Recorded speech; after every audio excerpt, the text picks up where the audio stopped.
Welcome to E360 TV, the live streaming and on-demand destination for influential voices and enlightened audiences. We offer trending, grassroots, and purpose-driven content across a diverse range of interests. E360 TV is more than just watching programs. We offer the ability to interact with live shows connecting audiences to real, authentic influencers and storytellers while streaming to millions of devices.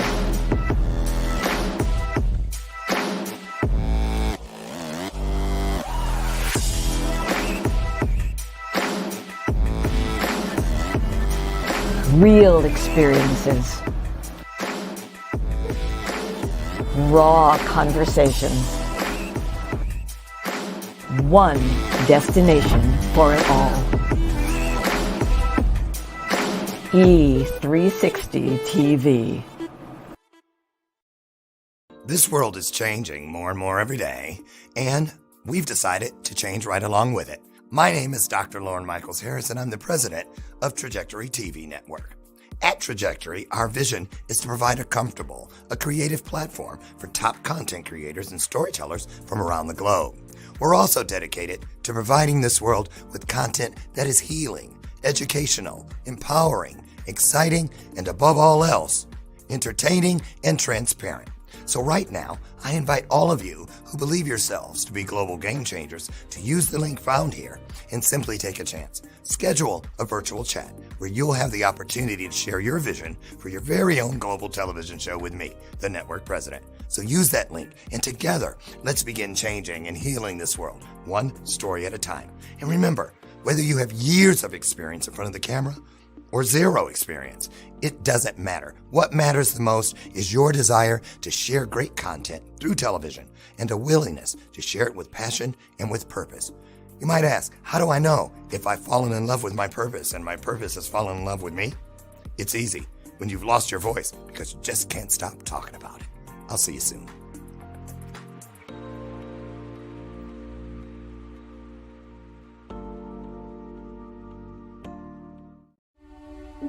On July 4th, 1962, I found myself in the lost and found of mankind. Just because something finds its way to the lost and found doesn't mean that it wants to be there. Just because something finds its way to the lost and found doesn't mean that the person who lost it doesn't care for that lost item. You are writing moments that people will learn from, grow from, and heal through for thousands of years. Together, we are co-authoring a unique moment in time. That DNA, those fingerprints, they're going to be gone. Ashes to ashes, dust to dust. But it is your story that they will tell for thousands of years, but only if you leave it. Things that do not serve you must go. The longer you wait, the more time you give them to trick you into serving them. 22 homes in foster care, everything I wore as a scar, as a shame, things that started like Velcro on my spirit.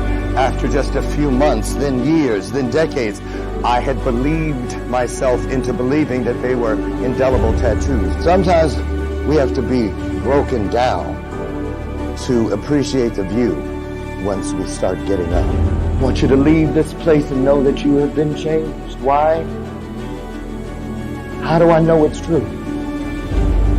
Because each of you has just changed.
I'll show you mine.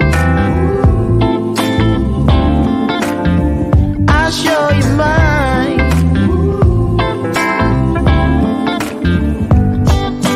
Boy, I'm standing right here holding up a sign, shamelessly displaying my state of mind. But you walk right past me, pretending like you don't see what's yours for the taking tonight.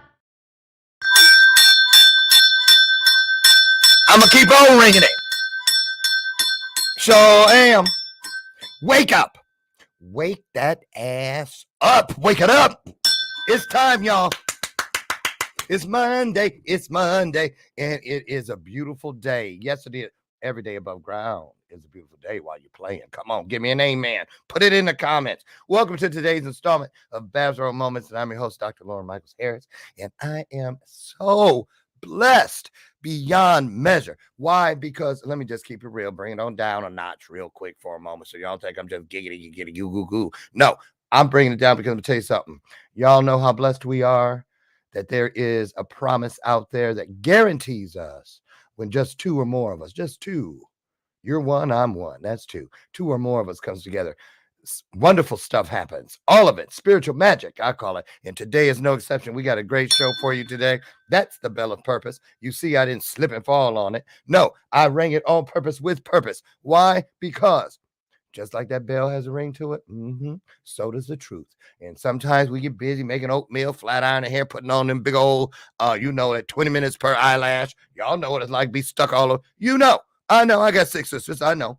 But we should never become so busy that we miss some truth, y'all. We need it. And that's why we come together to share our truths with each other. One more amen. Drop it in the comments so we can get this party started. I am so excited about today's guest. I am. First of all, y'all know I love supporting marginalized groups, especially women. And even more special to me is when I get to celebrate my Black queens. That's right. And today, we have one here, and she's a wonderful, wonderful person. I've just come to know her recently, but I feel like I've known her for a long time. Her name is Spicee Gray, and she Macy Gray's cousin. Remember Macy Gray? I'm kidding. I made that up. She could be. I don't know. But she has a book. She does all kinds of things. She's a public speaker. She's a writer and a mother currently living in Texas, deep in the heart of Texas, which I feel like I was just at. I'll tell you why here in a second. But anyway, her interests range from poetry writing to domestic violence survival. So, when people write about stuff, it's because there are authorities on it. So we're going to get into that today with Spicee. I'm also interested, she says, in reading, writing, and cooking. Me too. Oh, you can cook, huh? Oh, you want to go there? Well, I eat on this show. So if you talk about some of your favorite recipes and I get hungry, I got it covered. Listen, we're going to get into it. We're going to tell you where you can find her book. And she's all kind of stuff, movies, you name it, she does it. And she's got a great show that we're going to talk about today as well. This past weekend, how was your weekend? What'd you do? What was the highlight of your weekend? If it in 10 words or less, put in the comments. I went, my husband Brian and I, Dr. Brian and Dr. Lauren, we both went to, I always say Charlotte. It was Charleston, South Carolina. And boy, they got a deep South drawl down there. It was beautiful, except for the mosquitoes. Let me tell you something. I had to put socks on my hands because I done packed all the mittens and gloves away. I had to put socks on my hands last night for real because them joints, they tore my feet. So I didn't even know they were eating me. And I was scratching last night when we got home, like, dang, my husband said, boy, these mosquito bites sure are itchy. Got that right. Going out to get some calamine lotion the day before because, I ain't trying to have all them little black marks on these pretty legs. I'm just saying. And so there's a picture. Yes, that Spanish moss stuff kind of scared me at first, especially at nighttime, but it was beautiful. Absolutely beautiful. Congratulations to one of my best friends, Jason Cisneros, and his lovely wife, Emily Seelman Cisneros. They are off today. I'm so jealous. They leave this morning. They're going to Hawaii for 20 days. Now that is a honeymoon. Can I get an amen?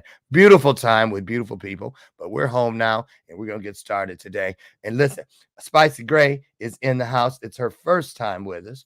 She's a pro, though, but you know what we do here on Bathrobe Moments. We don't just say, oh, hi, how you doing? Spicee, good to see you, girl. No, we're going to roll out the virtual red carpet. We're going to applaud virtually, and we're going to give a virtual standing ovation. How do you do that? It's easy. It's simple. It's painless. It's free. Put some hearts up on the screen, because here she comes. Spicee Gray. Spicee Gray. Spicee Gray.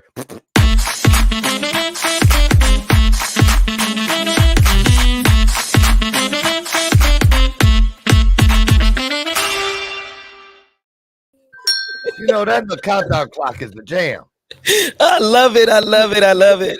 You should write some lyrics for it. Oh, yeah. Yeah, we could do that. We could do that. I know you can. How you doing today, Spicee? I am blessed and highly favored. Yes, I know that's right. Living in dominion. Yes, Yes, Lord. Yes. Well, I'm so excited that you're here. I love your set. And let's start with, first of all, let's start with the name. Oh, you know I eat on the show. So I'm going to ask some questions. You can just go on. When you see me chewing, keep going. Right? Do you? And for those that may be watching for the first time, I'm country. And I might eat with my mouth open. Just excuse me. That part. I'm just saying. Ooh, guess what I got? I had a little shredded wheat left. Frosted mini shredded wheat. Wasn't enough for a bowl. So I put some, what is that? I don't usually eat some of these cereals, but I had 5 boxes for $10. And no, it was not the dollar store. It was a Jewel. Some Golden Grahams on there, and a banana, and 2 Morningstar sausage, vegetarian sausage. I'm getting ready to tear it up. Now, that name, you know, everybody went, that ain't her real name. Yes, it is. Probably Clarissa or something. No, but how did you get the name Spicee, and why? My name, believe it or not, and I get this all the time, and I even had to prove it by showing my driver license. It's my government name. Spicee L. Gray is my government name. Oh, I love your mama. Now, Likes to did be you ever different. ask mama, why you named me Spicee? What'd she say? Because you got a spicy attitude. Even as a baby? Yes, she said I came in, I had my fist up, and I had a mean mug on. I know that's right. They probably try to give you a bone. You're like, I know you don't think I'm gonna eat that, right? No, wow. So when you were a little kid, how was that having that name? As a kid, it wasn't really a problem. You know, I mean, No. I was called picante, you know, hot, spicy, you know. Oh yeah. Oh, here But she come. And the boys. I know. So why they call you Spicee? Oh, I just know. Ooh, I wish I could have been on Fly on the Wall. So listen, here's what I do. I like to give the guests a chance to just, you know, kind of create their own vibe with the audience. And you might have some things you want to tell them that I didn't get to cover in the bio. So I'm going to dip out for about 60 seconds, let you run with it. Then I'm going to pop in and get ready because I got some good ass questions. I so did. Good ass questions for you. And we're going to get started. Is that okay? that's fine. Okay, take it away. All you. Okay, as some know, they know me as Spicee Gray. I true to the fact, nothing fake about me. Every time you look me up on a platform, it's Spicee Gray. But I am a published author of The Unspoken Heart. Our first book was chosen by Amazon editors as the best book of the year. We won a lot of trophies off of it. Just in December of last year, we released The Unspoken Heart 2. And hopefully, God say the same. January 1st, bringing in a new year with our first children's book on domestic violence, which is the exposure. I'm also a motivational speaker. I've been all over the city. We help out with the I'm so sorry about that. She got a conglomerate. She ain't got no little small business. Yes, I got phone calls coming in already, and it ain't even my show. Go ahead. But I'm a motivational speaker. I have also fought for the behalf of the women, battered women and children's shelter. I fought in front of Austin, Texas courthouse and a panel of judges for, you know, rights for the women that's been abused. We also just don't go for women, but also the men as well. For both sides. That's just me. Also, when the judges send the court order to do community service, Spicee Gray is who they call. I'm right here. Also, I have my own show every Saturday at 7 p.m. Central Standard Time, the Unspoken Heart Discussion Hour, real life situations, nothing but real talk. Okay. Now, Unspoken Heart. I love that name. Thank you. What's behind it? Because I know I can already tell. It ain't like you just throw something against the wall and hope it stick. You put a lot of Well, thought into it. So what does that mean? well, it wasn't so much of me. It was one of the ladies that I helped escape from domestic violence. I was on Facebook and I was getting opinions about a title for the book. And she hit in and she's like, Spice, she said, everything you do and everything you speak and walk is from your heart. She said, what about the unspoken heart? Because you just not coming out. And it was in 2013 that I could say that I had been escaped from domestic violence. So, yes. Let's talk about that. Because there again, pay attention, y'all. There again is one of those divinely selected words. And I believe in that. I'm gonna tell y'all something. I said this to people at the wedding all weekend long. It's my new thing, and it works. It works for real. Things that really matter to us, matters of the heart, matters of the Mhm. spirit, matters of the soul, anything that we want to fiercely protect from all those things out there that do not serve us, that think they can just walk up all up in how and then test shit up. So I don't occupy just plain space, Spicey. I occupy sacred space. I don't have just regular old business appointments. I have divine appointments. And I don't have just good friends. I have blessed friends, because then the enemy got to get through that front word before he can get to the real word. Can I get enemy? Exactly. And put it in the comments. So I get it. So let's go to, you said 2013? Yes. Can you, are you okay? Well, you talk about it. Take us into that story. Where were you? How long had you been there? And when you say escape, because I picture throwing stuff in a bag, crawling out the window. What did it look like for you? Actually, the feeling was like I was freed from prison and I was no longer under anyone's control. I came from being exposed to domestic violence and being that I didn't have the example of, the right type of men to be attracted to, I ended up landed into being in that situation myself. So when it came to the part to where I sat back and I look at the women in my family, and I'm like, this is a generational chain.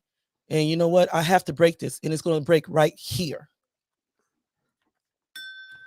If I could speak in tongues, I'd say Hasa Babaka. If I could, because that's no easy task. No, it isn't. It So wasn't it. let me do a backward cartwheel real quick and go back to, you said you'd seen it happening. Hmm. Let's talk about that, especially where it pertains to the African American culture. Hmm. So you had seen it growing up, I'm assuming. And Yes. nobody put that name on it. Did you feel it was something that just came with love? Was that what you thought? That means, oh, that's just a part of it. No, I felt that I guess you could say, helpless because I couldn't do anything to help my mother. And actually, that was the time that I started experiencing anxiety attacks because it was not something that was behind closed doors or go to your room. It was right there in front of my face. So it was nothing that was hidden. And, I could say, when it came down to it, you know, it was my grandmother that was just like, you know what, I'm taking her. And, she had helped raise me. She said she's taking you from that situation. Hmm. Shout out to all the grandmamas out there, past, present, and future, who do that all the time, every day. They don't get enough credit, in my opinion. But Nope. Spicy, when you were sitting there, give us an age. Do you remember the first time, how old you were when you first witnessed domestic violence? And I was 5 years old. and what did you think? Do you remember? I was in shock and I didn't know why. It was something traumatic because the way he would beat on my mom, it was just like beating on a man. And to see my mom defenseless, it was starting to take steps in me and traumatizing me as a child to where I clinged more onto my mother. And it was like, whenever something happened, I wanted to be right with her. I get it. I want to ask you, because I really believe you've put a lot of thought, research, and have talked to a lot of people about this topic. So I want to ask you, especially in our culture, the Black Mhm. culture, Mhm. why do you think it is that so many men think that that is okay? I don't like hitting nobody. Don't get it twisted. I will if I have to. Not a woman. I've never. God, first of all, my sisters ain't no way. I'm Mhm. gonna put my hands on them because if one of them can't beat me up, all of them gonna get me, and it might be in my sleep. So no, I ain't gonna do. But it doesn't feel right in my spirit. But what do you think it is that? Why is it so many of our men think it's okay, and why do so many of our Black queens take it? It's you cannot zoom in on one thing. That's the thing about it. It's many reasons, you know, especially when it came down to my situation. It was more or less that my dad was a very controlling person. He felt like that was the only way that he can get her to obey him, as he say. Mm-hmm. And the fact to keep her where he wanted her at. Mm-hmm. When you don't have the proper foundation and structure in the home or the proper example as a father and a mother, because yes, it plays a big part on how to gear your children in the right direction on what to pick right for your path, how to Right. treat that path right, how to value that path. This is what the outcome is. Yes. Yes. Can I ask, when you were the victim, Mhm, that final time when you mhm, said enough is enough, right? Every time I think about domestic violence, it take me back to Celie. mhm. Celie get when Suge told her, and Celie you saw the lights come on inside the Yes. city when she's like, "What? You mean I don't have to take this?" And it Mm-mm. was like, where's Celie? Shaving Mister. Right. She was getting ready to shave him all right, shave him right off the earth. Yes, yes, and I What? can actually relate to that because with my baby's dad, because it's actually two situations, was with Okay. my ex-husband and my baby dad. With my baby dad, it was just to the point to where I told him, I said, I'm tired of going to work with black guys, bruises all over me. And I said, I'm gonna end up taking you to the streets. I'm tired of it. And I guess he just took it as a joke. And my breaking point was when he hit me in the face, I took off my shoes, took off my earrings. He said, "What you finna do?" And I said, "I'm taking you to the streets." And at that point, that's when my power came in to where his mother called me and was like, "I hate to see my son look like that, but you didn't deserve to be beat on." What do you mean she didn't want? I came up in the Who? hood. Why I just saw Medea talking about play some grit ball? No, these hands came on. They came on. I got fed up because You said enough. I'm fighting back, enough is enough. I'm gonna be the last woman to be beaten on in my generation. and see, y'all better quit playing for real. So you made that choice, Mhm. and to this day it stands. I kept my word because believe it or not, how much it affect kids, I know for myself. My children even got to see it. And I was like, I had to apologize to my children because we don't realize, yeah, we endure a lot as the victim, but we do not see how it really traumatizes the children that Mm, actually see you going through this. that ripple effect. Yeah, so it came to the point to where I had to look at my children and say, "Mommy, sorry." And I made that Mhm. vow to them that I would never have them exposed to domestic violence again. And by God's will, they have not seen it anymore. Did you have any brothers when you were growing up I that used to fight, witnessed? I I have one, but I used to fight his fights. You did. So in your journey talking Mm, to other victims, men and women, mm, so they say when you're exposed to things as a kid, like a girl will grow up looking for that kind of guy, a guy will grow up mhm, looking for that kind of woman. mhm. Did did any do you believe that children who witness this, if they're girls, they're drawn to men that are capable of this same violence, or men who witness it with their mother? Do they, or if their fathers doing it, or men doing it, grow up to be abusers? Have you heard stories that connect the dots between, as far as what the children, how they process it and take it further in life with them? It kind of grows, trauma grows with us. Yeah, that is two different sides. If they seek as a mother, if you get your children help, it could be a chance that they won't turn out that way or be attracted that way. But if they don't receive the help that they need, knowing that it traumatized them, yes, they will end up being abusers themselves. and also being in situations where they're being abused because they feel like that's love. They think it's okay. And they How think long were that's you what they're saying. married to your abuser? My ex-husband, I was married to him for 13 years. For 13 years. Mhm. And how far into the marriage? Year 4, 5, 6, 1, did the abuse begin? 12 years. So, he went 12 years without laying a hand. No, he went 12 years abusing me. So it started as soon as you got married. Yes. But when you were dating, before you said, I'll marry you. It was no signs of abuse. What it was is just like they say, when a man gets you away from the family, they feel like that you have nobody. We were stationed in Germany. So when he So had he me, was active military, yes. which I've heard too. Military guys that work in the police and that sort of thing, work with the police, can get away with it a lot longer. He did until he messed with a German. What do you mean by that?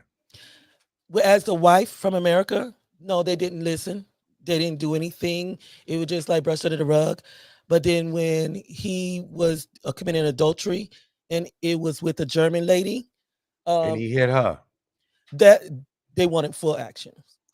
See, as it should be for Mm. every woman, I Mhm. feel.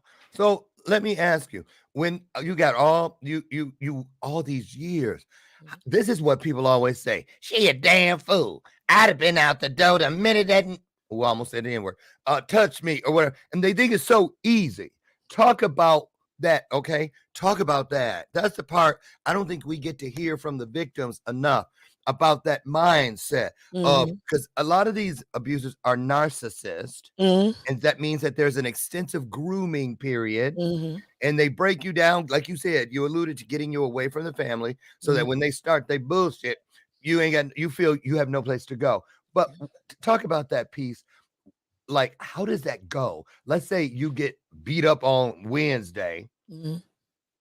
and did he run back like in the movies right afterwards? I'm sorry, baby. I'm sorry. And I help me. I don't, how did it work in your relationship? Why did you go back? Hit me. I love you. Well, I Hit must me. say like this with my ex-husband, he wasn't so much physically abusive, but he was mentally, emotionally, and verbally, which is no better because you cannot separate it. It all affects the same. Now with my baby's dad, he was all of it.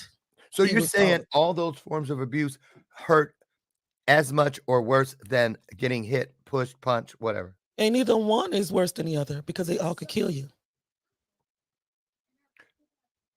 Wow. When you think about the mental and emotional, you think about the stress it brings on. Stress affects your health. Meaning you could have the anxiety attacks to turn to a heart attack. It eats at certain organs at your body when you under a lot of stress from going through the mental part. And then when you say mentally, also it can eat at you to where people get into situations to where they end up committing suicide. Oh, So when you speak of abuse, you cannot separate one from the other. One no. is no better than the other, whether it's physical, mentally, verbally. Because I mean, you have guys that sit out there and they say, "Well, I didn't hit her." That doesn't make you no better. That doesn't make the situation no better. It's just as bad as you hitting her because the words that you speak and the mental things that you do is just like the power behind a fist of applying to a person's skin. And see, a woman can't call the police and say he emotionally abused me or he verbally abused. They ain't got no law for Mm-mm, that. You can't prove it, mm-mm. and that's what leads. Those are the stairs, I believe, that go up to that landing where it eventually ends up in most cases with physical. Mhm, So let me ask you, what about this? Because especially again in our culture, all of you of color out there watching, mhm. you know how we grow up with that. Well, stay in this. What's going on in this house? Stay in this house. Run out. Yeah. Don't run out on the streets telling I'll tear your ass up. Get extension cord whooping. For real. It was a big deal. What about the hiding of your situation? Did you confide in anybody? A good friend, family member? Did people ask, girl, what happened to your? What's that on your thigh? Because a lot of them Mhm. hit you where people can't see it. Yeah, well, he did hit. I had bruises on the arms. I had a busted lip. That's why if you see on my book, as you see, I always have my hair cover my eye. That's just as a reminder to everybody that I had that black eye, and that's what I use to cover it up. But my thing is that when it came down to it, I didn't speak to no one. I was a private person. I felt embarrassed. I felt ashamed. So I didn't tell anyone. So one day when one person did ask me about a bruise on my hand, I said, either I hit against a cabinet or I fell, because I was afraid that nobody couldn't help me because nobody helped my mother. So I felt like I would end up back and it'd be worse than what it was the first time. But also it was embarrassing to me. Did you truly love this guy through all those years? I mean, did you really still love him, even though he kept putting his hands on you over and over and all those other uh, forms of abuse? Was there still love in your heart for him, My or was thing it a matter is of for the kids? my thing was, yeah, like with my ex-husband, I did it for the kids at first, to where I said, you know what, I they're hear gonna be that. okay. Because I didn't want them to think that this was okay. To be miserable and you supposed to stay into the relationship. No, you cannot, you don't have to do that. You know, but to say, I've been through different things to where, in teachings to where it's like when you say love, I take it differently. Now that I look back and I say love, I mean, I can look at myself and say, I wasn't in love with that person. I was looking for love, Mm. but I was not in love with that person. What I was in love with the fact that they gave me the words that I wanted to hear in order to fulfill a part that was empty. Was he controlling? They say a lot of them are. They're very, very controlling, very controlling. That's What why you wear, where you going. my Abuse. ex-husband, it was like I had to be buttoned up to here. If I wore makeup, he was smeared across my face. I couldn't hang, I couldn't be, it was even family, what they doing there at the house. It was like certain people I couldn't be around. Oh. I was to be at the house. I was to take care of kids by myself. He got to run the streets, do what he wanted to.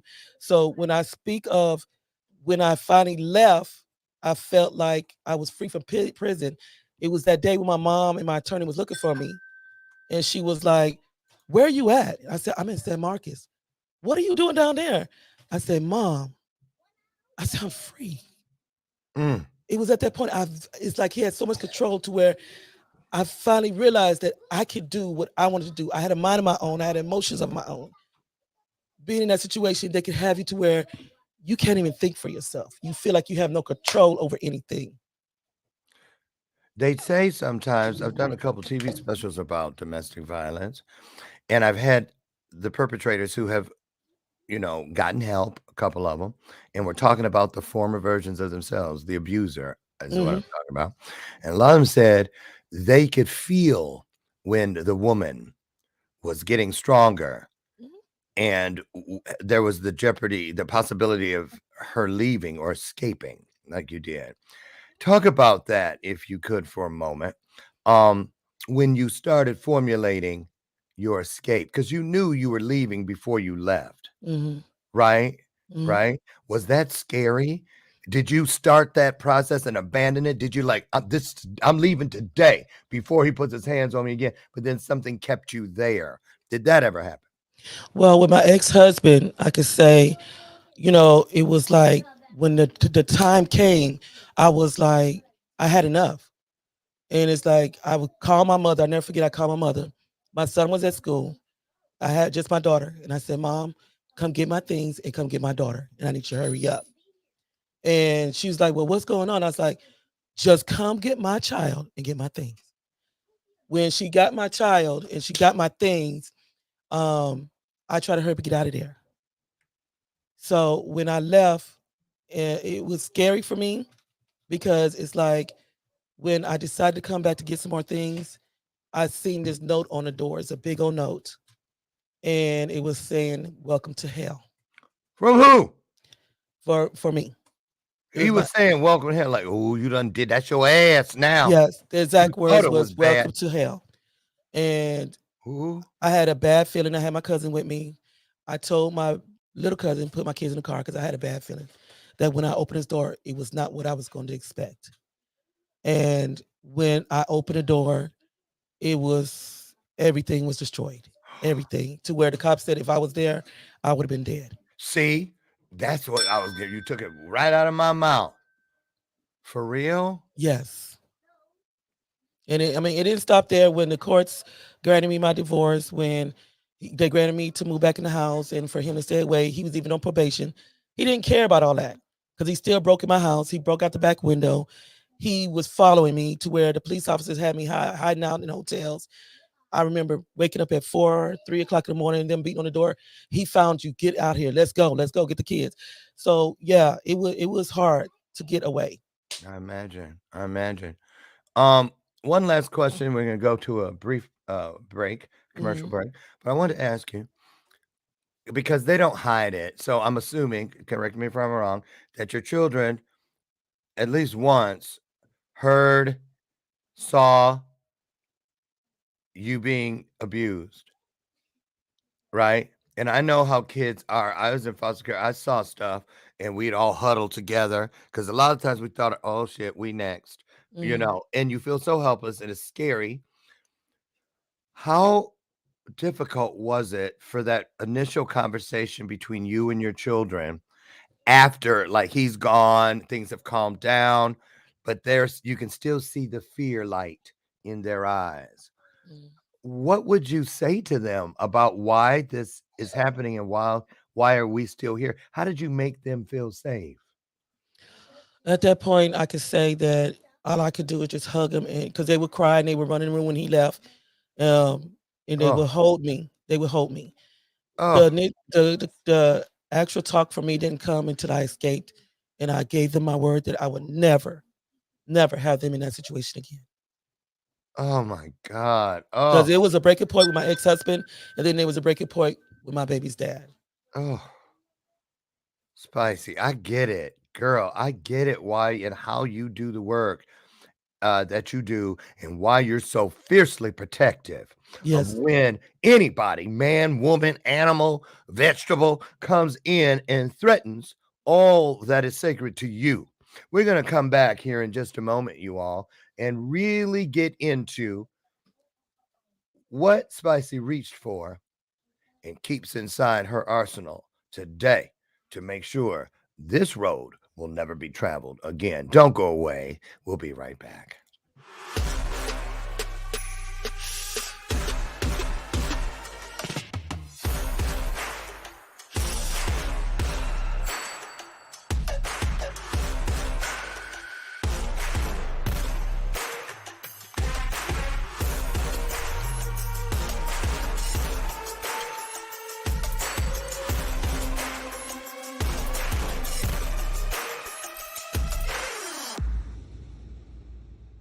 Hello, hello, hello. I have a question for you. Have you ever felt completely lost?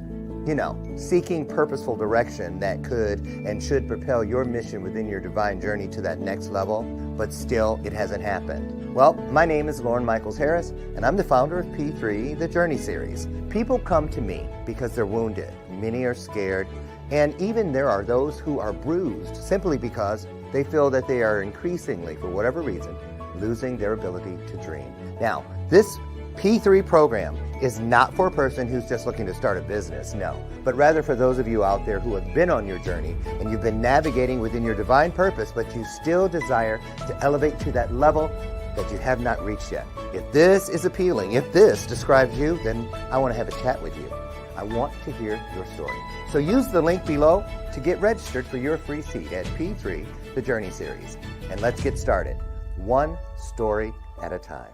I'll see you inside. Click the link.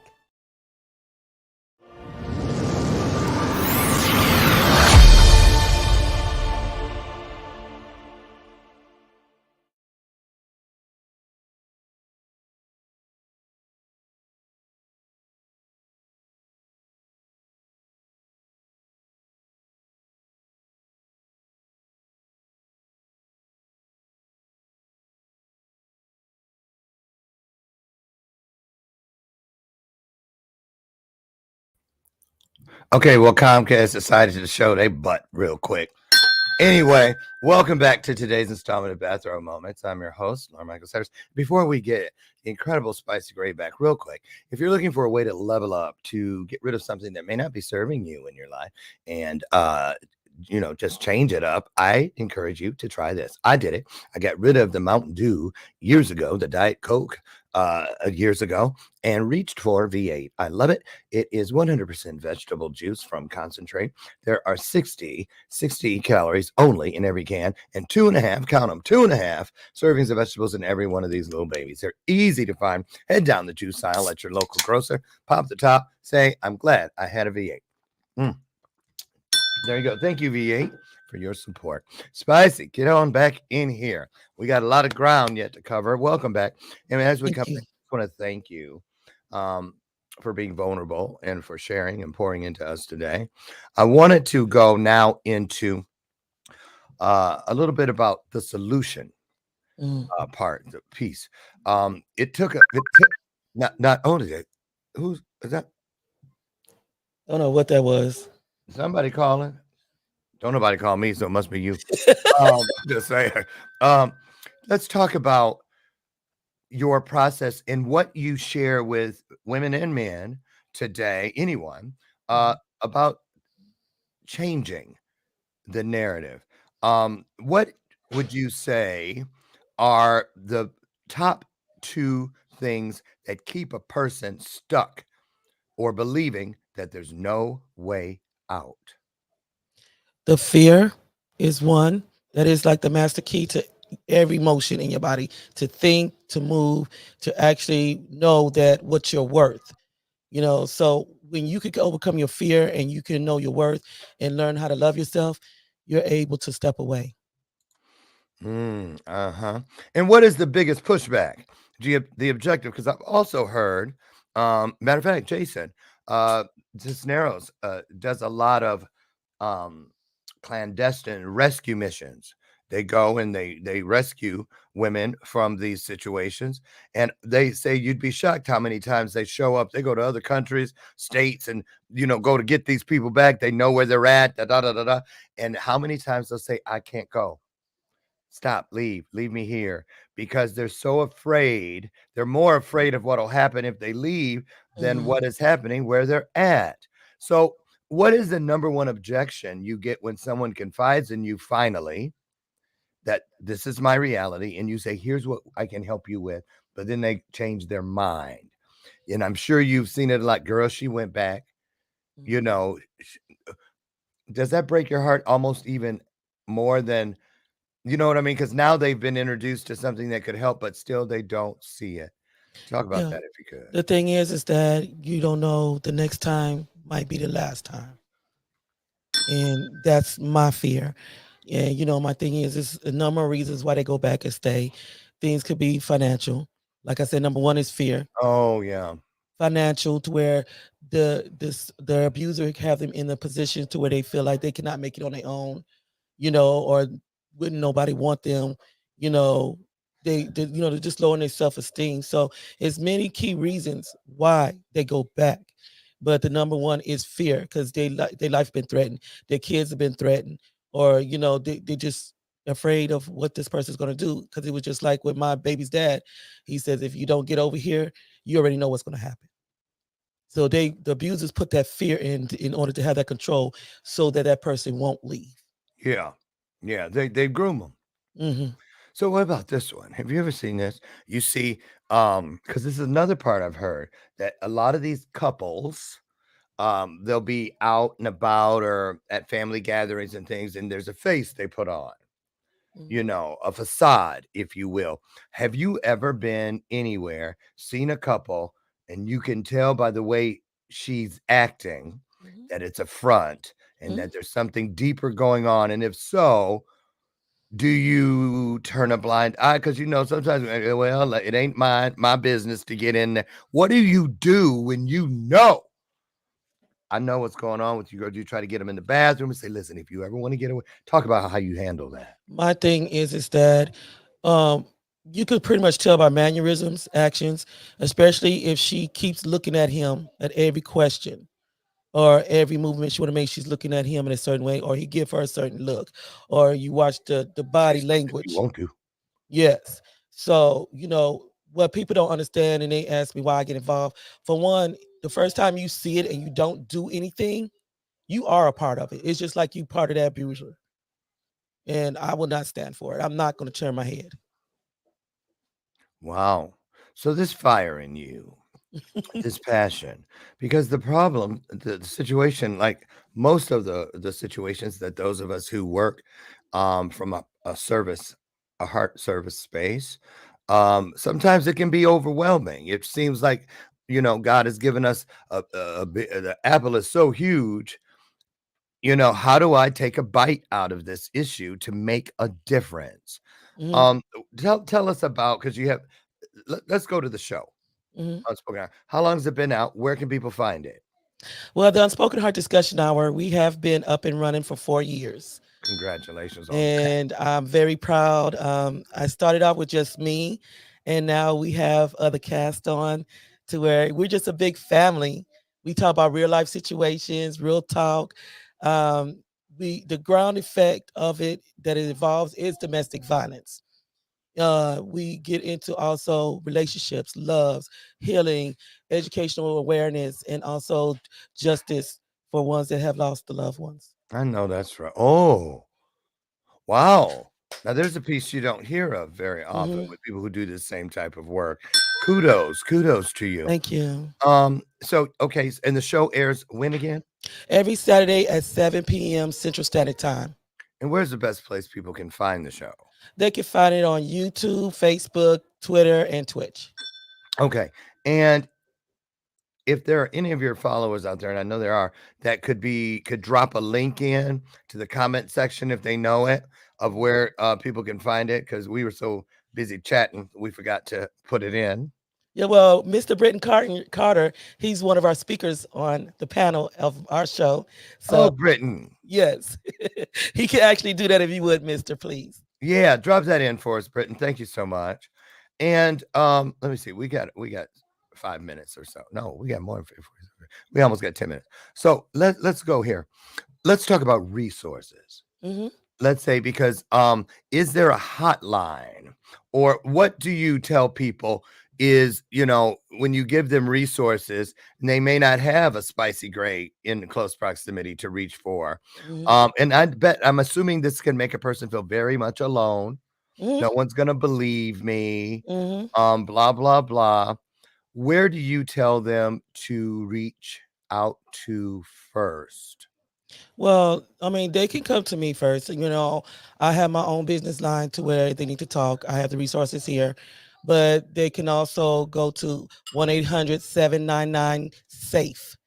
And they are 24/7 as well to help you out.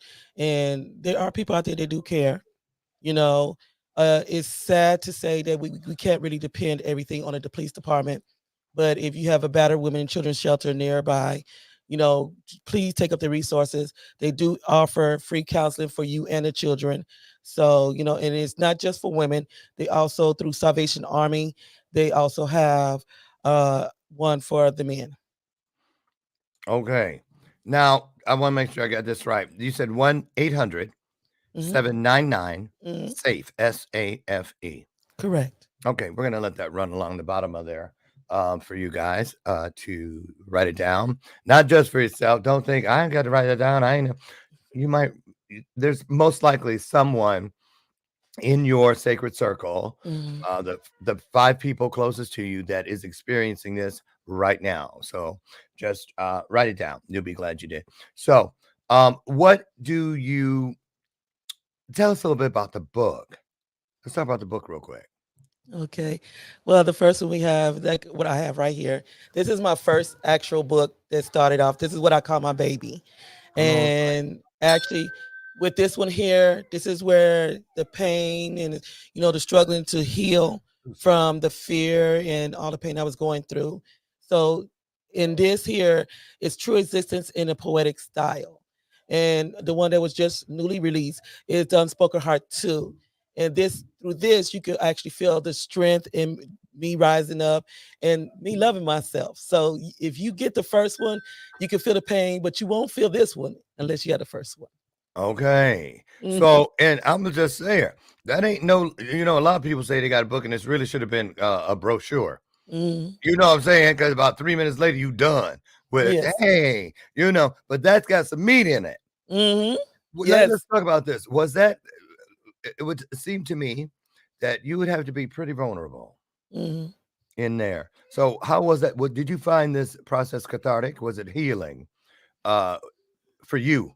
Because a lot of times people don't realize how much healing comes in sharing your story, right? Yeah, right. You're correct. You're absolutely correct. Because I say in my books, when I started the first one, each piece of layer was starting to peel off. I was starting to heal. But also through my motivational speaking, getting out there and speaking to others, it also helped me to become, gain that strength and to strive more and to reach out to help others to look. You could get here too. You could transform your scars into triumph. You don't have to stay there in that world because what people don't understand, even though they escape from domestic violence, that's not where the pain stops. It's a long process. And it's not where the issue started either in most cases. Mm-mm. Mm-mm. From that perpetrator's hand. Mm-hmm. There were things before too. That's why I always encourage people, especially people that come to me and I work with them, is we have to go back to the scene of the crime, the very beginning. Every Mm-hmm. story, whether you're a believer or an atheist, it's either once upon a time or in the beginning. Mm-hmm. And you must be willing at least to go all the way back to that very first square of the sidewalk if you plan on making it all the way around the block. So Yes. I want to ask you a question. I'm going to pop it up on the screen and think about it for a second, but tell us what this means to you, Spicee Gray.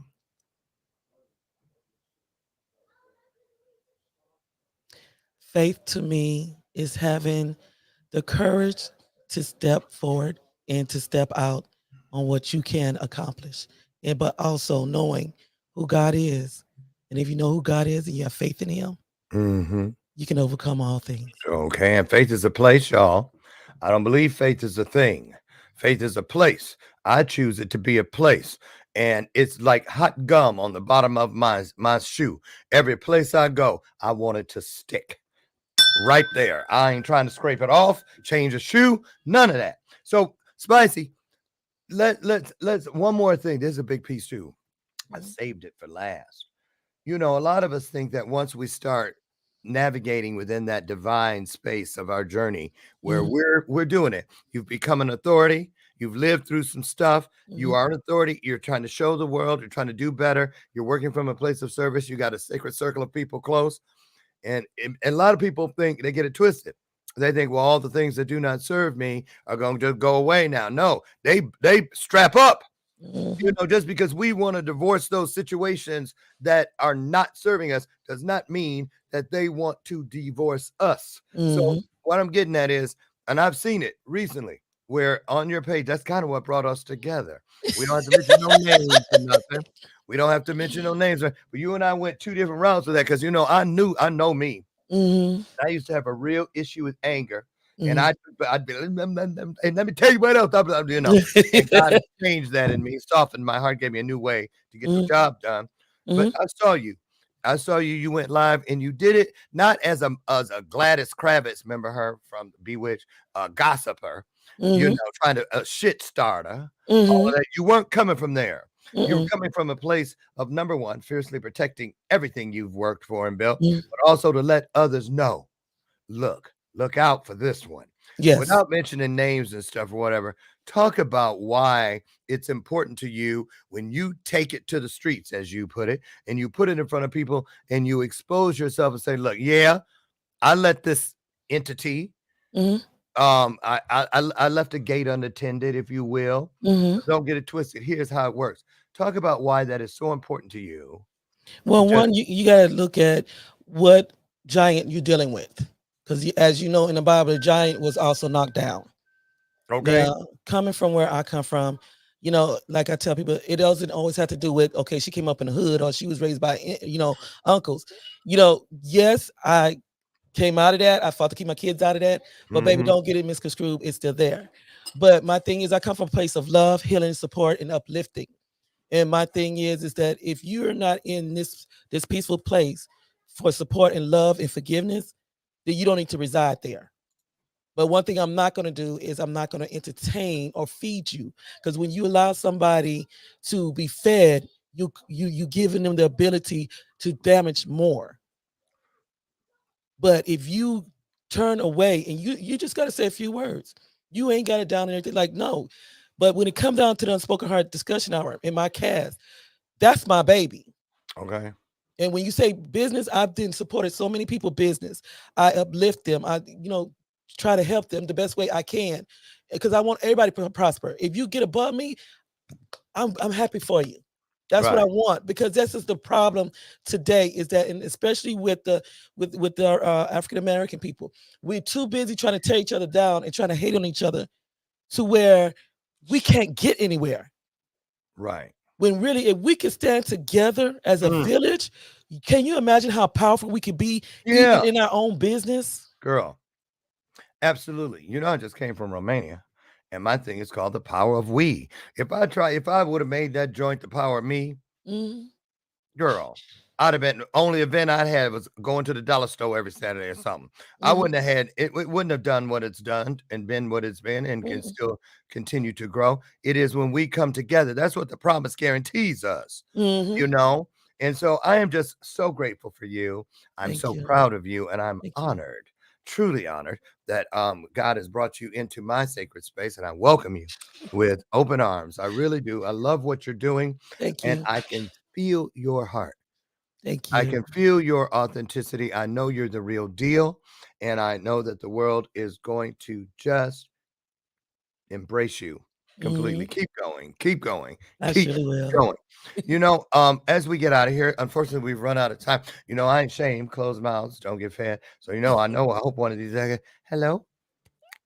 Oh, hi, Spicee. I'd love to be on your show. There, kind of goes like that. Just hey, y'all never know. You never know. I can't always wait. down for whatever.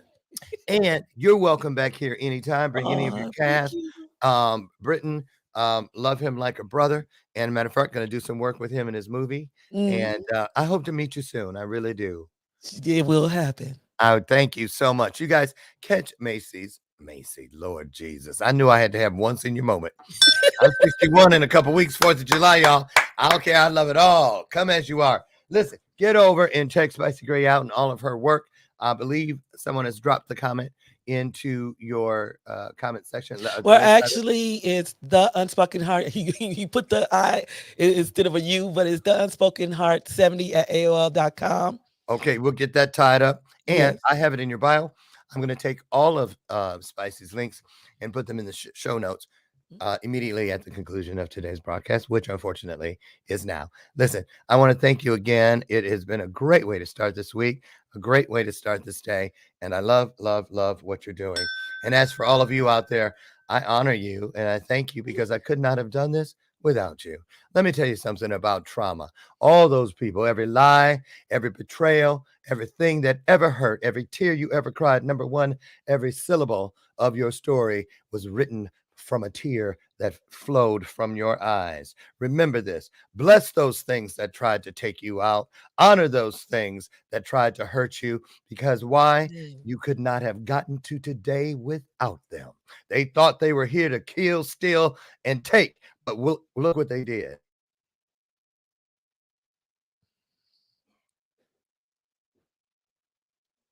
Thank you, everyone.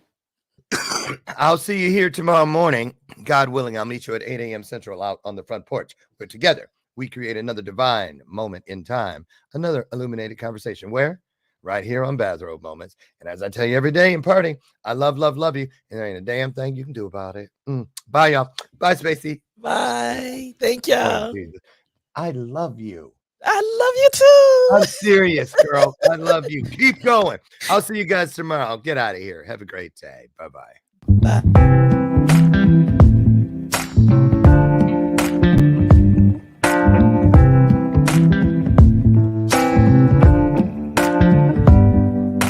Show me your soul.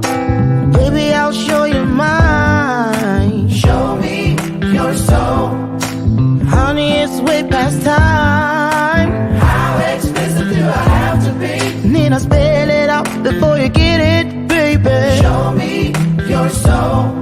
And honey, I'll show you mine.